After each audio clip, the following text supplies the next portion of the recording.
back to the BlackStar universe.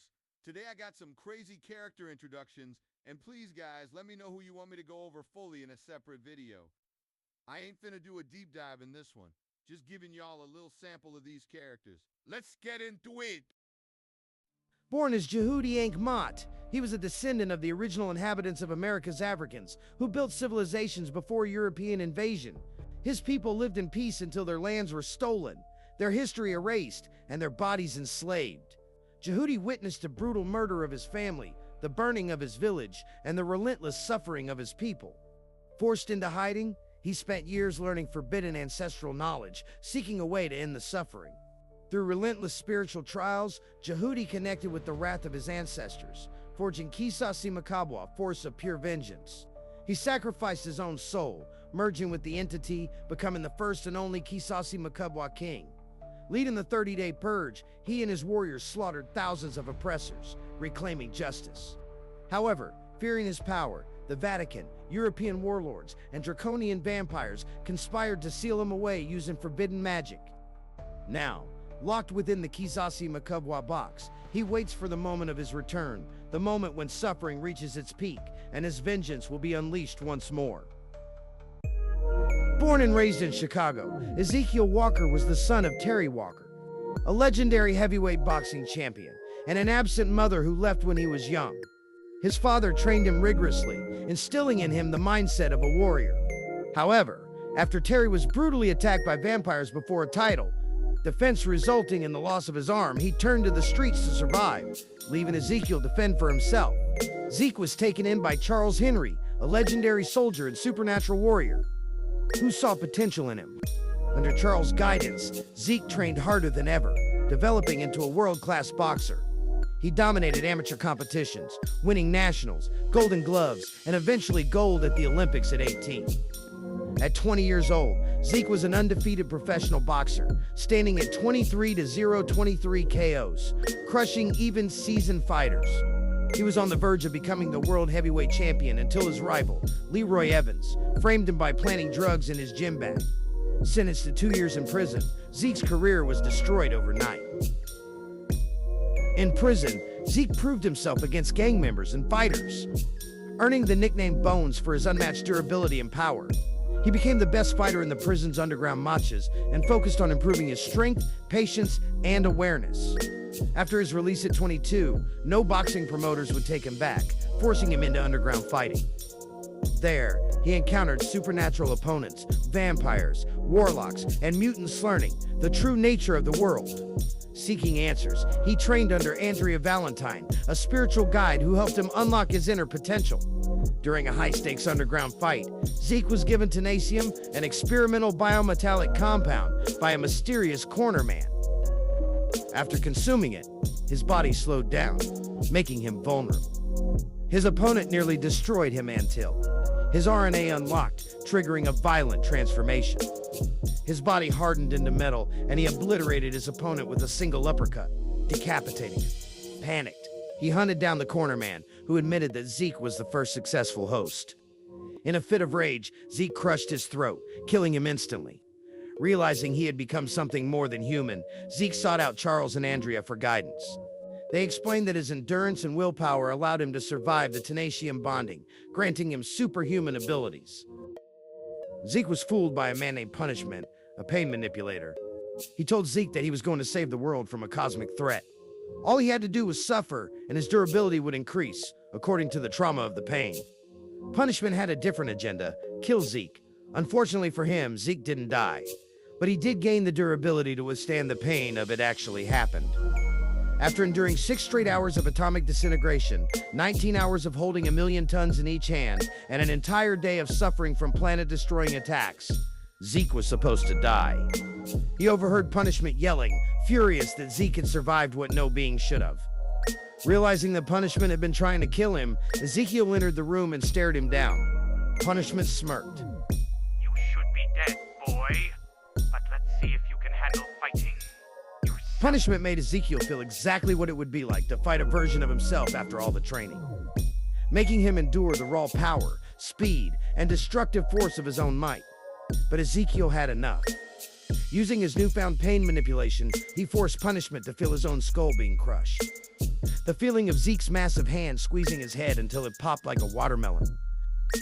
As punishment screamed in agony, paralyzed by the phantom pain, Zeke rushed forward at light speed, unloading a devastating, merciless flurry of punches. Each full-force light-speed punch tore through Punishment's body, breaking bones, shattering organs, and ripping flesh apart. With Punishment barely clinging to life, Zeke grabbed his head for real this time. "You failed, old man," he squeezed.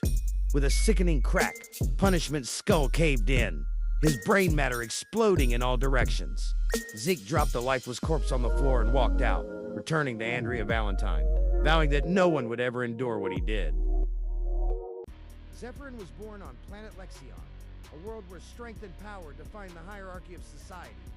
Trained as a warrior from a young age, he became one of the most respected members of the Lexionite military. Zephyrin rose to prominence due to his combat prowess, gaining the rank of elite warrior. However, his life changed forever when he was falsely accused of treason by the Lexionite Council. Instead of being executed, he was exiled, marking the beginning of a new chapter. Zephyrin was framed for a crime he did not commit, and the Lexionite Council cast him out of their society to make an example of him. As a result, he was sent to Earth, where he has lived in exile for the past 50 years, hiding from his past while adapting to human life. After settling on Earth, Zephyrin took on the role of a protector, using his powers to defend his new home from threats. He lives a dual life, one as a father and husband, and the other as a vigilante, who fights against superhuman threats. Mahaharis was raised in Des Moines, Iowa, where he was surrounded by a relatively quiet life, until his father, a military man, introduced him to the world of marksmanship. Mahaharis was born unable to speak. Their bonding time, spent training together, instilled in Mahaharis a deep appreciation for precision and the art of the shot. His father taught him the importance of focus, patience, and the delicate balance of control in all things. However, the subtle intensity of military life made Mahaharis realize that while skill is important, true mastery lies in one's ability to remain calm under pressure. After completing his time in military service, Mahaharis began working in the shadows, taking on high-risk jobs that required a steady hand, razor-sharp focus, and a strategic mind.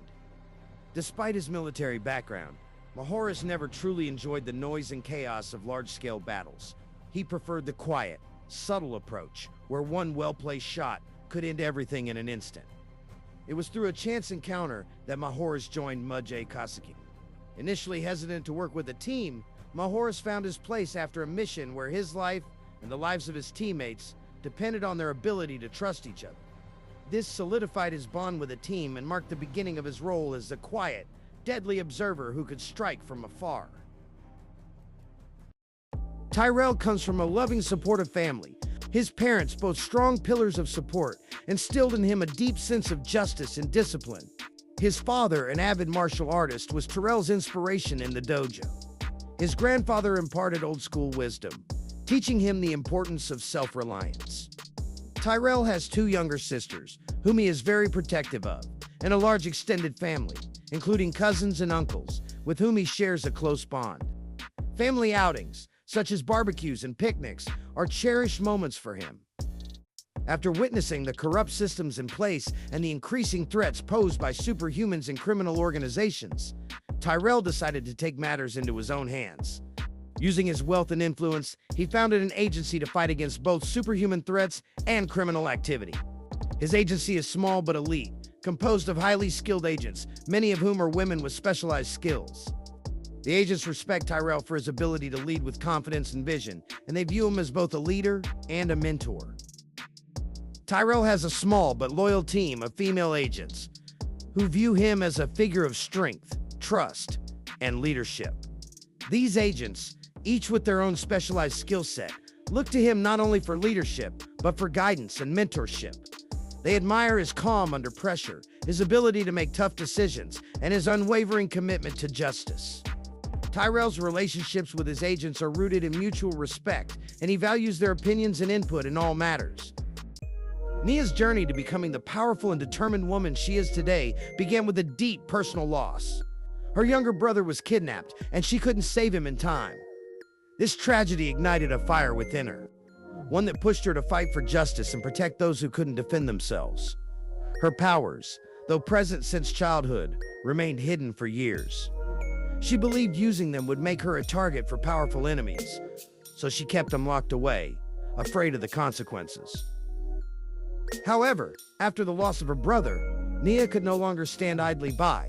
In a moment of desperation, her powers emerged during a high-stress situation, saving a person from a car accident, making her realize the potential within her and the need to fight back against the forces of corruption and injustice. Her powers, combined with her unwavering sense of responsibility, led her to Tyrell and his agency. Initially, she was skeptical of him, questioning whether his charm was genuine or if he was hiding something. Over time, as their bond grew stronger, Nia let go of her doubts and began to see him not just as a leader, but as a partner. She became his confidant, someone who could balance his confidence with the empathy he often lacked for himself. Oscar Liam's past is shrouded in mystery, with few details about his origins. What is known is that he was born in 1809 and was orphaned early in life. He displayed immense strength from the moment he was born, accidentally dislocating a doctor's arm. Raised alone, he was forced to survive on his own, developing his abilities through sheer necessity. His first major encounter with danger occurred when he destroyed a hidden vampire coven, setting the stage for a lifetime of battle. Over the centuries, Kazi encountered many powerful and supernatural beings, including hollow bodies, moon apes, ravager armies, and even the Anunnaki vampire god of destruction, known as the Galaxy Eater. The battle with the Galaxy Eater nearly pushed him to his breaking point, but it was during this battle that he realized the true extent of his abilities. Despite his near-death experience and the emotional toll of his constant battles, Kazi never lost sight of his purpose. His RNA grants him the ability to bend time and space, a gift that he uses to explore the universe and fight against the ever-present threats that endanger humanity. He remains an enigmatic figure, fighting alone and avoiding the recognition he deserves. He is a protector, but one burdened by the knowledge that his path is one of perpetual conflict. Ms. BlackStar's journey began with tragedy. At 18, she witnessed vampires rip her brother apart, igniting her relentless mission to fight against supernatural threats. This event pushed her into the hidden world of psychics, warriors, and those who harness their inner power. She trained under mysterious Psychoshock, a reincarnated African-American goddess who unlocked the hidden potential within her, granting her access to higher spiritual knowledge and abilities. At 24, she gave birth to Elijah E.J. Graves, but she never revealed the identity of his father. She told E.J. only that his father was a vampire. She once trusted one who abandoned them and later attempted to feed on her. In truth, his father was Jinra, the half-vampire warrior who knew of Elijah's existence from the moment of conception. She used mind control to stop Jinra when he tried to feed on her, sealing off any possibility of reconciliation. The weight of this secret lingers over her, knowing that one day, EJ will learn the truth. Marcus unlocked his powers at the age of 3. Due to his African-American heritage, his parents guided him through meditation, activating his RNA and unlocking his latent cryogenic abilities. His father, a hardened warrior, trained him in combat daily, instilling in him a no-mercy philosophy. Growing up, Marcus witnessed firsthand the struggle of superhumans being forced to follow human laws, often treated as threats rather than individuals. His father frequently had to fight for their survival against both humans and supernatural beings, making combat a normal part of Marcus' life. When he came of age, he fully embraced his abilities and donned the name Cyril Black, vowing to oppose any system that seeks to control those with power. He now roams as a rogue figure, challenging authorities and eliminating those who force their way of life onto others. If you made it to the end of this video, I definitely appreciate it. Remember to let me know what characters you like the most. I'll do a full deep dive on any of these characters that you name off in the comments. Please like and subscribe, and I'll see you in the next one.